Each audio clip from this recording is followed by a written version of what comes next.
오늘 우리에게 주시는 하나님의 말씀은 누가복음 2장 11절에서 14절까지의 말씀입니다. 오늘 다윗의 동네에 너희를 위하여 구주가 나셨으니 곧 그리스도 주시니라. 너희가 가서 강보에 쌓여 구유에 뉘어 있는 아기를 보리니 이것이 너희에게 표적이니라 하더니 호련히 수많은 천군이 그 천사들과 함께 하나님을 찬송하여 이르되 지극히 높은 곳에서는 하나님께 영광이요 땅에서는 하나님이 기뻐하신 사람들 중에 평화로다 하니라. 아멘. 오늘 특송은 다윗샘입니다. 특성이 있은 후에 크리스마스 초대 교인들이라는 제목으로 서원보 목사님 설교하시겠습니다.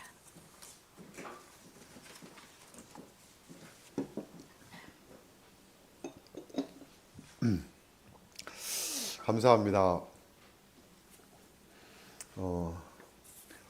오늘 대림절 네 번째 주일을 맞아서 우리 다윗쌤이 귀한 찬송 준비해 주셔서 너무 감사드리고, 제가 말씀 중간에 잠깐 소개를 하겠지만 때마침 설교 중에 제가 설교 원고 쓰다가 찬송고 109장에 보면 이런 내용이 있죠 라고 하는 걸 썼는데, 이건 제가 한 3주 전에 쓴 거거든요.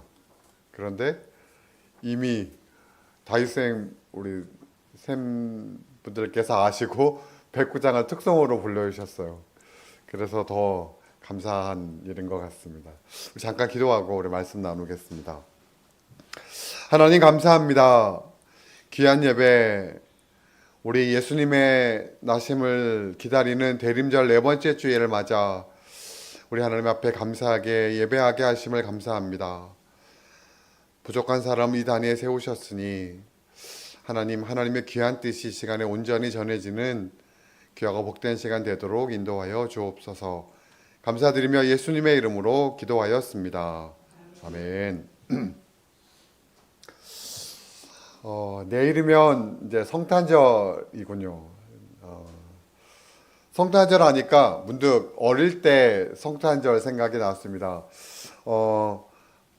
저희 예배 드리기 바로 직전에 우리 교학교 예배를 드리는 걸 제가 이렇게 뒤에 옆에서 가만히 이렇게 보고 있는데, 그 진짜 어릴 때 성탄절 때 생각이 나서 그 추억 때문에 굉장히 뭔가 가슴이 뭉클한 그런 시간이었었습니다.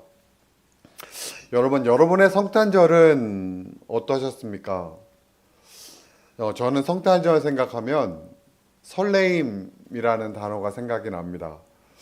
어릴 때는 산타 할아버지가 선물을 주는 날이 성탄절이었기 때문에 그날 이번 성탄절엔 산타 할아버지가 뭘 주실까, 어떤 선물을 주실까, 그것 때문에 굉장히 설레었던 기억이 있습니다. 어느 해 성탄절은 꼭 산타 할아버지를 현장에서 검거하리라 라고 하는 어떤 결심을 가지고 눈을 부릅뜨고 기다렸는데, 잠깐 눈을 감았는데 산타 할아버지가 왔다 가신 거예요. 그래서 굉장히 분통했었던 기억도 있습니다.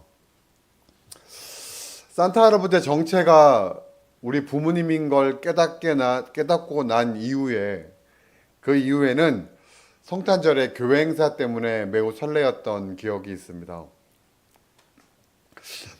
성탄절이 되면 여러 가지 교회 행사도 저의 마음을 들뜨게 했지만, 무엇보다 저의 마음을 들뜨게 했었던 것은 오늘 또 우연찮게 우리 교회학교 아이들이 파자마 파티를 했어요. 저희도 제가 어린 시절에 성탄절 전날, 오늘이네요 진짜. 성탄절 전날이 되면 교회학교 아이들이 교회에서 올라이트, 파자마 파티, 저희는 올라이트라고 불렀는데 올라이트를 했어요. 저는 저희 아버지가 절대 외박을 못하게 하셨거든요. 근데 유일하게 외박을 할 수 있는 날이 성탄절 전날이었어요. 그러니까 그날이 저는 너무 기다려지는 거예요.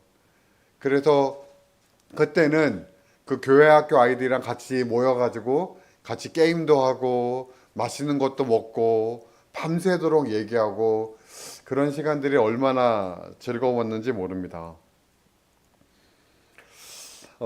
그런 추억에 젖어 있다가 보니까 갑자기 이런 생각이 들었습니다. 지금 나는 그때만큼 성탄절에 대한 설레임이 있는가? 설레임이라는 단어가 혹시 뭔가 좀 꺼리낌이 있으시다면 이렇게 한번 바꿔보겠습니다.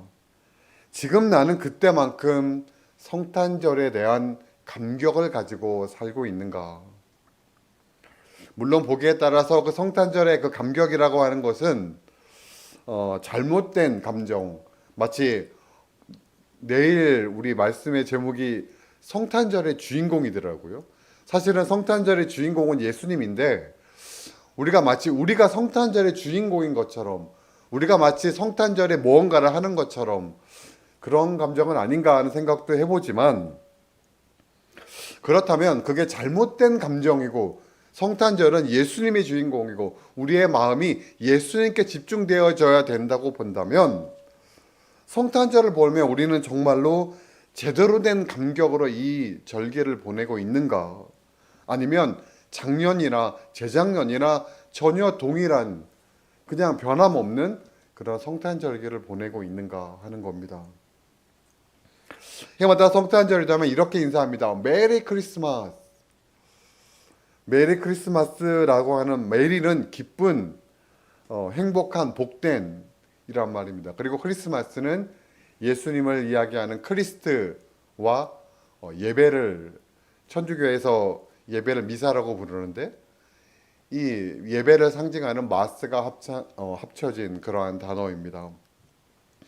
좀 다른 이야기지만 이 예배를 말하는 미사라고 하는 단어가 참 좋은 단어라고 하는 생각입니다. 물론 이 예배라고 하는 천주교의 미사는 라틴어이지만 어디선가 제가 설교를 들어보니까 이 미사라고 하는 단어를 그렇게 해석을 하더라고요. 아름다울 미자, 일사자. 아름다운 일이라는 거죠. 우리가 하나님께 할 수 있는 가장 아름다운 일이 미사다, 예배다 라고 하는 겁니다. 세상에 정말 아름다운 일이 많지 않습니까?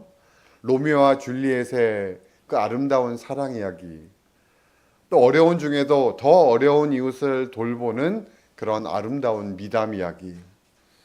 그렇지만 세상의 모든 아름다운 그런 일보다 더 아름다운 일이 우리가 하나님을 예배하는 것이고 하나님을 만나는 것이다. 이것이 아마 미사라고 하는 그 뜻의 의미가 아닌가 하는 생각을 해봤습니다. 내일 이제 우리가 성탄절을 맞는 대림절 네 번째 주일을 맞아서 저는 여러분께 예배에 대한 말씀을 좀 드리려고 합니다.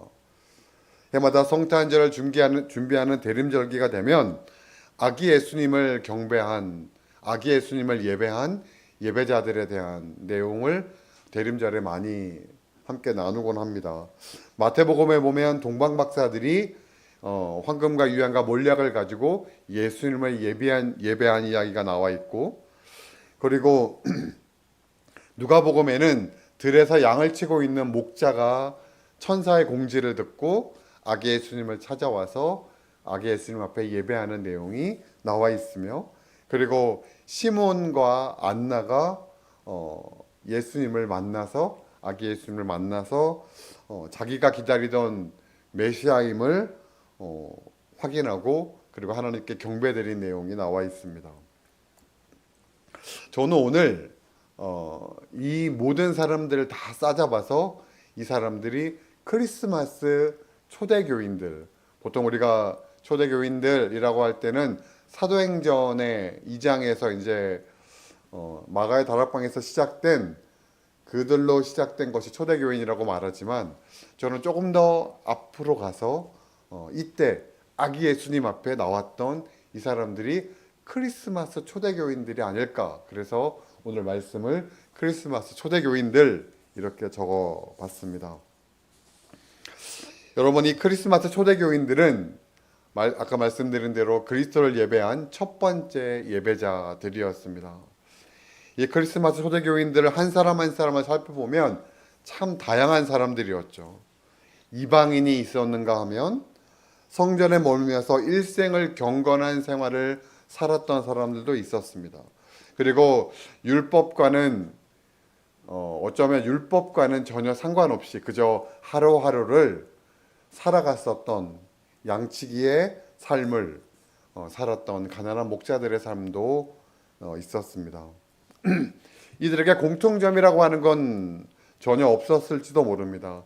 굳이 공통점을 찾는다고 한다면 이들은 나름대로 무언가 이 역사를 변화시킬 새로운 존재, 메시아의 탄생을 기다리고 있었다는 것이 공통점일지 모르겠습니다. 이들은 아기 예수를 그리스도로 경배하게 된 것은 이들이 아기 예수를 그리스도로 경배하게 된 것은 무언가 계시를 받았기 때문이었습니다. 동방 박사들은 신기하고 이상한 별을 보고 찾아왔고, 그리고 목자들은 천사들이 전하는 소식을 들었으며, 시므온과 암나는 성경을 보면 성령의 감동으로 아기 예수를 보았다고 했습니다. 그렇지만 이들이 예배드렸던 이 구원자 아기 예수는 그저 한 평범한 아기에 불과했습니다. 그에게 어떤 특별한 모습이나 뭔가 기이한 모습이 보였던 것이 아니라는 겁니다. 이제 등장합니다. 다윗의 오늘 특송을 했는데 고요한 밤 거룩한 밤 4절에 보면 이런 가사가 있죠. 고요한 밤 거룩한 밤 주 예수 나신 밤 그의 얼굴 광채가 세상 빛이 되었네. 여러분, 그런데 제가 성경을 아무리 찾아봐도 그 아기 예수가 뭔가 뒤에서 그 천주교는 오라라고 하죠. 막 빛이 광채가 비쳤다고 하는 내용은 성경에서 찾아볼 수가 없습니다. 그들은 모두 길거리에서 흔하게 볼 수 있는 어떤 한 아기를 보았을 것입니다. 그렇지만 이 첫 번째 예배자들은 그 아기를 보고 경배하고 기뻐하였다고 했습니다. 그들은 아기 예수가 나타내는 어떠한 기적을 보았던 것도 아니었고 그 아기 예수가 갑자기 뭔가 말문이 트여서 뭔가 아주 감동적인 메시지를 전한 것도 아니었습니다. 그들은 한 보잘것없는 말구유에 누워 있는 한 아기에게서 온 인류를 구원하실 그리스도이심을 그렇지만 믿어 의심치 않았을 것입니다. 그들은 한 아기에게서 온 인류를 구원하실 그리스도의 그 미래를 볼 수 있었다는 것입니다. 그들의 삶에는 그 이후에 어쩌면 아무런 변화도 일어나지 않았을지도 모릅니다. 그렇지만 그들은 기뻐하며 돌아갈 수 있었습니다. 오늘 우리 역시도 아기 예수님께서 나신 그 성탄절을 맞아서 성탄절 예배를 기대하며 오늘 대림절 네 번째 주일을 맞이하고 있는데 이들의 예배와 우리의 예배가 그런 동일한 은혜의 역사가 있는 그러한 예배가 되기를 그런 귀한 시간이 되기를 원합니다. 그러면 첫 번째 이들의 첫 예배는 어떠했는가 봤더니 이들의 예배는 전혀 어떤 계산이 없는 욕심이 없는 그러한 예배였습니다. 여러분은 오늘 왜 예수님께 하나님께 예배드리러 오셨습니까? 그리고 오늘만 예배드리면 되는데 내일은 또 우리가 왜 성탄절 예배를 드리는 걸까요? 아니, 여러분은 왜 매주 예배를 드리십니까? 사실 우리 목사님이 이 부분에 대해서는 굉장히 많이 자주 가르치셨기 때문에 뭐 더 이상 말씀드릴 것도 없지만 그래도 혹시나 예배를 드리지 않으면 뭔가 하나님 앞에 벌을 받기 때문에 벌을 받을까 봐, 혹은 예배를 드려야 하나님이 주시는 복을 받기 때문에 혹시 그런 생각 가운데 예배를 드리시는 것은 아니십니까? 생각보다 교회 안에는 예배를 드리는 이유가 그것이 아니라고 이야기를 하고 있음에도 불구하고 그럴 때가 참 많기 때문에 이런 말씀 드립니다. 그리고 그런 메시지가 교회 안에서 많이 전해지기 때문에 그렇습니다. 그런데 이 성탄 첫 예배자들의 그 예배를 가만히 보니까 그들은 전혀 그런 것을 기대할 수 없는 가운데 예배를 드렸고 또 그러한 것을 기대하지 않는 가운데 예배를 드렸다는 겁니다. 오히려 그들은 아기 예수를 경배하면서 그들이 받았던 외적인 물질적인 어떤 보상은 아무것도 없었습니다. 오히려 동방의 박사들은 자신이 예물을 준비해 와서 아기 예수께 드렸습니다. 그들은 상당히 먼 곳에서 아기 예수를 만나기 위해서 왔습니다. 그들의 동방 박사들의 여행을 연구한 그런 학자들의 의견에 따르면 그들은 아마도 별을 따라서 2년 동안을 이 베들레헴을 찾아왔다고 합니다. 많은 시간과 많은 물질을 들여서 아기 예수를 만났고 아기 예수를 찾았고 예물을 드렸는데 아마 우리의 계산으로 볼 때는 그들은 전혀 이해타산이 맞지 않는 그러한 예배를 드렸습니다. 그렇지만 그들은 전혀 후회하지 않았습니다. 오히려 그들은 앞에 나타난 별을 보고 기뻐하고 기뻐하였다고 성경은 기록합니다. 그리고 그들은 아기 예수를 만나고 예배하며 기뻐하며 돌아갔다고 성경은 기록하고 있습니다. 아마 이들은 성경에 기록되어져 있지만 그들의 인생 가운데 가장 보람되고 가장 가치 있는 그러한 경험을 했다고 고백했을 것입니다. 그들은 가장 멋진 예배를 드린 사람들입니다. 그들은 큰 별의 주인공을 만나는 것, 그리고 그 앞에 경배한 것, 그것으로 만족하는 그러한 예배를 드렸다는 겁니다. 여러분, 시몬과 안나의 경우도 마찬가지입니다. 그들은 동방박사처럼 멀리서 온 사람은 아니었지만 그들은 매우 오랫동안 메시아를 기다렸던 사람들입니다. 그들의 인생에 대해서 성경이 기록한 것은 그들의 일생을 바쳐서 그리스도를 기다렸던 사람들이라고 기록합니다. 안나에 대해서 기록한 성경을 보니까 그녀는 결혼한 후에 남편과 7년을 함께 살다가 과부가 되어서 84세가 되었다라고 기록합니다.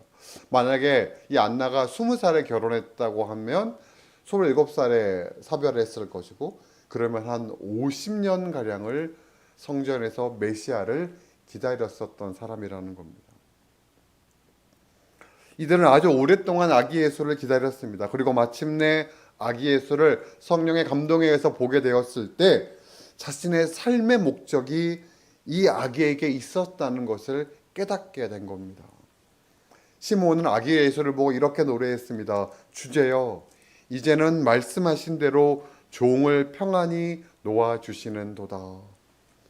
자신의 삶의 목적이 자신의 지금까지 이 삶을 영위해온 삶의 목적이 아기 예수를 만나는 데 있었다는 것을 그들은 그의 심중 가운데 고백하는 것입니다. 이들의 예배 가운데는 이렇게 예배를 드리니까 나에게 뭔가 큰 복이 임하겠지, 뭔가 나에게 기쁜 일이 있겠지, 뭔가 아주 복된 일이 생겨나겠지 라고 하는 고백은 아무것도 없습니다. 이들은 오히려 이 한 번의 만남, 이 한 번의 경배를 위해서 일생을 기다리고 오랜 세월 동안 노력을 들인 이 열정을 볼 수 있습니다. 예수님께서 말씀하신 하나님이 찾으시는 예배자, 신령과 진정으로 예배하는 예배자가 우리가 성경을 통해 처음으로 처음은 아니지만 볼 수 있는 것이 이 초대교회 크리스마스 초대교인들이 아닐까 싶습니다. 여러분, 오늘 우리의 예배는 때로는 너무 세상의 가치에 물들어 있음을 봅니다. 눈에 보이는 축복을 기대하고 이기적인 욕심을 채우기 위한 그런 목적으로 예배가 채워질 때가 참 많다는 겁니다. 우리에게 새 생명을 주시기 위해서 이 땅에 오신 예수 그리스도의 그 사랑에 감격하며 감사와 찬송의 예배를 드리는 대신 내가 하나님 앞에 예배를 드렸으니 이제 하나님께서 하늘의 크신 복으로 나를 채워주십시오. 내 삶이 더욱더 풍성한 삶이 될 수 있도록 하나님 내 삶을 인도해 주십시오. 그런 소원 때문에 드리는 감동이 없이, 감격이 없이, 감사가 없이 드리는 형식적인 예배. 혹시 오늘 우리가 드리는 예배는 그런 예배는 아닐까 한번 되돌아볼 필요가 있다는 겁니다. 감사와 감격으로 준비된 예배. 오늘 우리가 드리는 예배는 하나님 앞에 내 삶의 전체를 드려도 전혀 아낌이 없는, 전혀 아까울 것이 없는 예배. 그 예배에 대한 어떠한 보상도 없어도 하나님 앞에 예배 드렸음에 만족할 수 있는 예배. 그런 예배가 우리의 예배가 되었으면 좋겠습니다. 두 번째, 이들의 예배는 미래를 바라보는 예배였습니다. 여러분, 지금 이들이 예배하는 예배 대상은 어떤 사람입니까? 한 작은 평범한 아기였다고 했습니다. 부활하신 뭔가 신비로운 몸을 가진 그러한 예수님이 아니라 한 평범한 아기였다는 겁니다. 물고기 2마리와 보리떡 5개로 장정만 5,000명을 먹였던 기적의 예수님이 아니라 죽은 나사로를 살렸던 능력의 예수님이 아니라 그저 어디서나 볼 수 있는, 그리고 어쩌면 빽빽빽빽 시끄럽게 우는 그런 아기였다는 겁니다. 그들은 그저 평범한 아기 예수를 본 거였지만 그 속에 있는 구원의 역사를 바라봤던 겁니다. 우리의 죄를 구원하시기 위해서 이 땅에 사람의 모습으로 오신 하나님의 사랑의 섭리를 그 작은 평범한 아기에게서 보았다는 것입니다. 시몬이 아기 예수님을 봤을 때 노래한 내용을 보니까 내 눈이 주의 구원을 보았사오니 이는 만민 앞에서 예배하신 것이요 이방을 비추는 빛이요 주의 백성 이스라엘의 영광이니이다. 한 아기를 봤지만 이 시몬은 주님의 구원을 봤다고, 하나님의 구원의 역사를 봤다고 고백하고 있습니다. 안나도, 목자들도, 동방박사들도 한 연약한 아기를 봤지만 그 속에서 온 인류를 구원할 능력의 그리스도를 봤다는 거죠. 물론 이들에게는 특별한 계시가 있었습니다. 박사들에게는 빛나는 별이 있었고, 목자들에게는 천사들이 나타나 고지한 고지가 있었고, 그리고 시몬과 안나에게는 성령의 계시가 있었습니다. 그렇지만 하늘에서 빛나는 별은 동방박사만 본 것이 아니었습니다. 그렇게 밝게 빛나는데 동방박사의 눈에만 보였겠습니까? 누구나 볼 수 있게 밤하늘에 밝게 빛나고 있는 별이 있었지만 그 별을 찾아보고 그 별을 보고 찾아온 사람은 동방박사밖에 없었다는 겁니다. 천사들의 노래가 밤하늘에 울려 퍼졌지만 그 천사들의 노래를 들은 사람은 목자밖에 없었습니다. 성령은 어제나 오늘이나 늘 동일하게 말씀하시지만 성령의 말씀하심을 들었던 사람은 시몬과 안나밖에 없었습니다. 여러분, 저도 사실 아주 어릴 때만의 기억이 있는데 요즘 아이들은 반딧불을 잘 모른다고 합니다. 여러분, 그래도 우리 성도님들은 반딧불에 대한 기억이 있으시죠? 저도 제가 태어난 데가 강원도 영월이거든요. 그래서 아주 어릴 때, 그리고 제가 울산에서 살면서도 울산에 살던 곳이 아주 시골 구석이었기 때문에 산에 있었기 때문에 반딧불을 보고 자랐던 기억이 있습니다.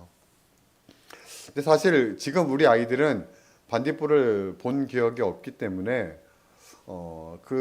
아마도 이 반딧불이 어떻게 빛을 내는지 뭐 그러한 내용들에 대해서는 책을 통해 혹은 또 인터넷을 통해 너무 잘 봤기 때문에 잘 알겠지만 그 반딧불을 보면서 느꼈던 그런 감격은 아마 잘 모를 겁니다.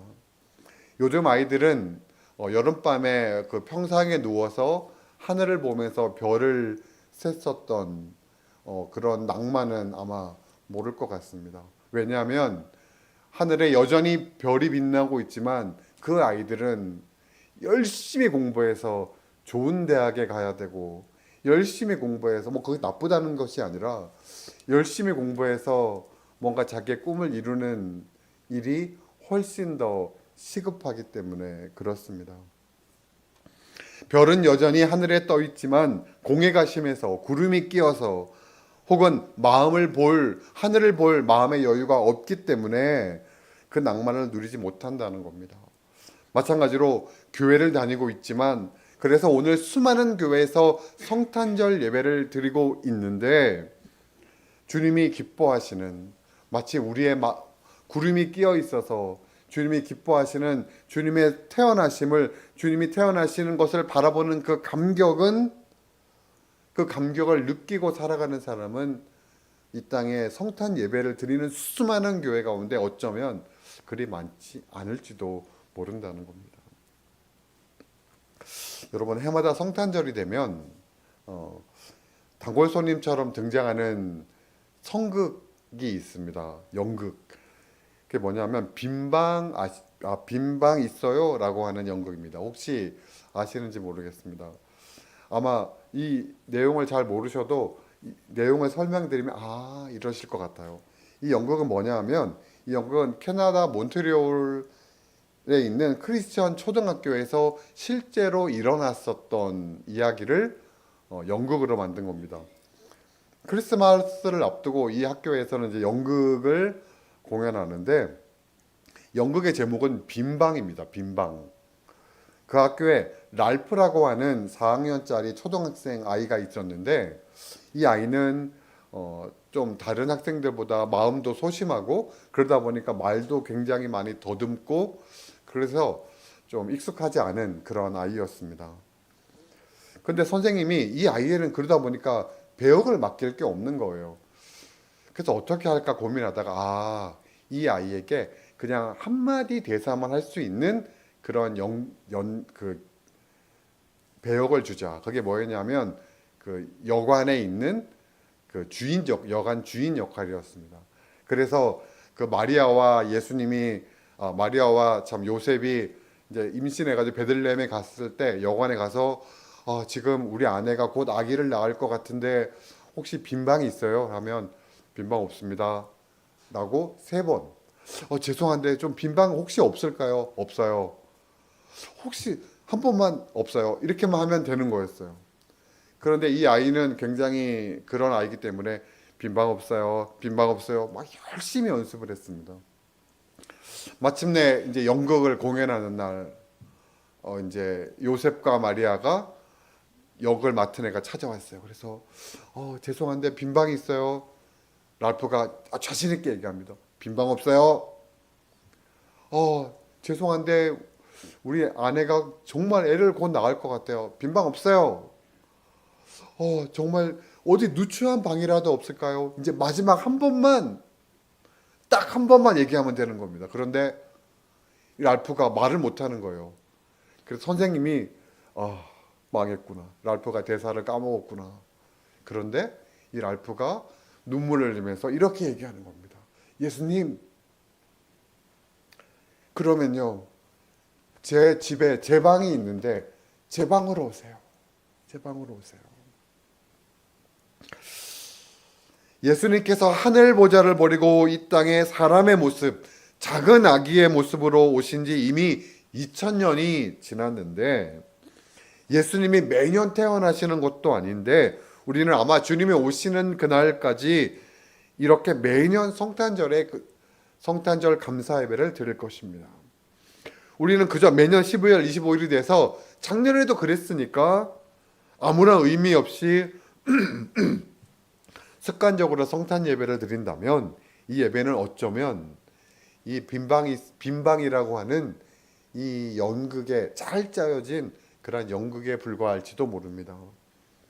그렇지만 이 랄프 초등학교 4학년짜리 말도 어눌하고 이런 전혀 익숙하지 않았던 이 랄프의 말처럼 연극의 그 대본과는 상관없이 오직 그 아기 예수께 집중하여서 예수님, 제 집에 빈방이 있어요. 제 집으로 오세요.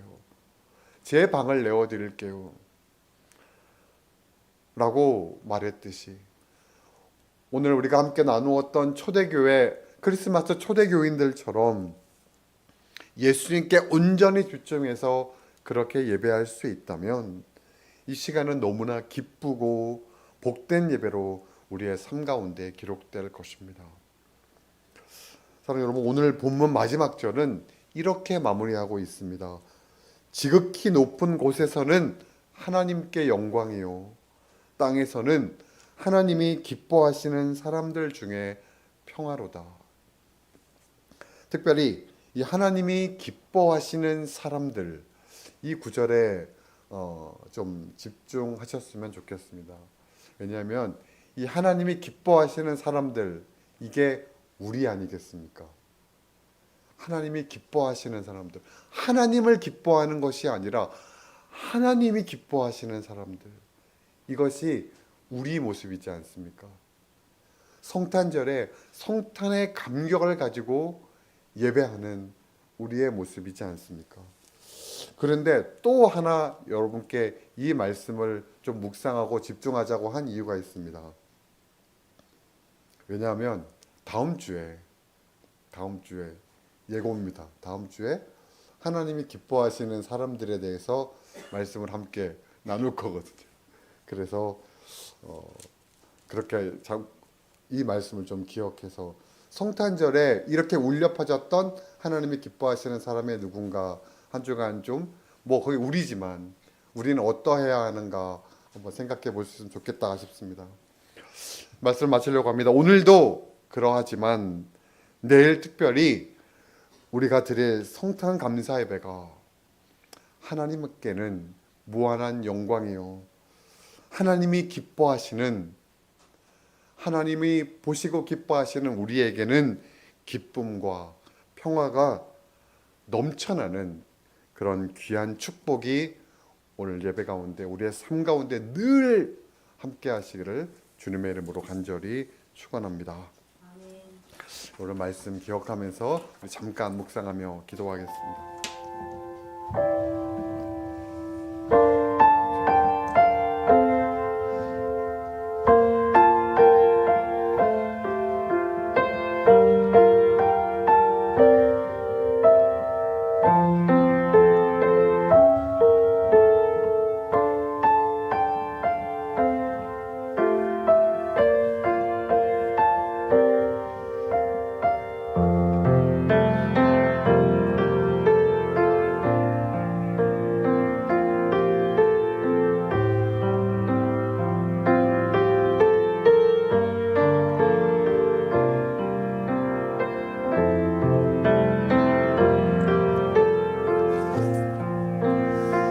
주님, 이제 내일 성탄 예배를 기다리고 있는 대림절 마지막 째 주일을 맞는 우리의 예배가, 우리의 마음이 아기 예수를 처음 만났던 크리스마스 초대교인들의 그 예배, 그 감격이 우리 가운데 있기를 원합니다. 내 방에, 우리 집에 빈 방이 있어요, 우리 집으로, 내 방으로 오세요 했던 이 작은 아이 랄프의 마음이 우리의 마음이 될 수 있기를 원합니다. 그래서 오늘도, 그리고 내일도, 아니 일평생 우리가 주님 앞에 드리는 예배가 우리 주님을 온전히 묵상하고 또 주님을 온전히 따라가며 주님 앞에 온 마음과 정성을 다해 늘 예배하는, 그래서 예배의 감격과 은혜가 우리의 삶에 늘 충만한 그런 우리의 삶이 될 수 있도록 주님 함께하여 주옵소서. 하늘의 모든 영광을 버리고 이 땅에 오신 우리 구주 예수 그리스도의 이름으로 간절히 기도하였습니다. 아멘. 좋으신 하나님 부르시면서